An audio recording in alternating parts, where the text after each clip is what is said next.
امام الانبیاء صلی اللہ علیہ وآلہ وسلم کی پہلی شادی ہے، اور وہ دلہا نبیوں کے نبی بن رہے ہیں، اور دلہن مومنوں کی ماں حضرت سیدہ خدیجہ الکبریٰ رضی اللہ تعالی عنہا ہے۔ کتنی حسین شادی ہے یہ۔ میری سرکار نے کوئی زیور نہیں مانگا، میری سرکار نے کوئی فرنیچر نہیں مانگا، اللہ کے محبوب صلی اللہ علیہ وسلم نے کوئی جہیز گاڑی بنگلہ نہیں مانگا۔ اے خدیجہ الکبریٰ مجھے گاڑی چاہیے، مجھے بنگلہ چاہیے، پھر میں شادی کروں گا۔ آج ہم عمر دیکھتے ہیں، عمر کتنی ہے؟ سیدہ خدیجہ الکبریٰ رضی اللہ تعالی عنہا، آپ کی عمر 40 سال تھی، اللہ کے محبوب امام الانبیاء حسن کائنات کی عمر 25 سال تھی۔ تب تو نہیں دیکھا گیا عمر کتنی ہے، کائنات میں مثال قائم کر کے بتا دی، عمر زیادہ بھی ہو تو کوئی بات نہیں۔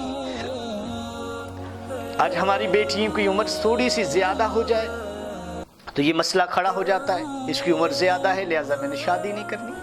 قواری کے ساتھ یہ ہو رہا ہے، لیکن حضرت سیدہ خدیجہ الکبریٰ رضی اللہ تعالی عنہا کی پہلی شادی ہو چکی تھی، یہ بعد کی شادی ہے، پھر بھی میرے نبی نے یہ نہیں کہا کہ میں نے اسے قبول نہیں کرنا، بلکہ سیدہ خدیجہ الکبریٰ رضی اللہ تعالی عنہا آپ کی موجودگی میں میرے نبی نے 25 سال گزارے زندگی کے، حسین ترین سال، وفادار بیوی کے پاس، محبت والے بیٹے پیدا ہوئے، حضرت ابراہیم، حضرت طاہر، حضرت طیب، بہترین بیٹیاں پیدا ہوئی، حضرت ام کلثوم، زینب، رقیہ، حضرت فاطمہ الزہراء رضی اللہ تعالی عنہا، دنیا کے بہترین عالی شان شہزادے اور بہترین شہزادیاں دنیا میں جلوہ گر ہوئی، ماں ایک ہے سیدہ خدیجہ الکبریٰ رضی اللہ تعالی عنہا۔ اس کے بعد باقی شادیاں کی گئی۔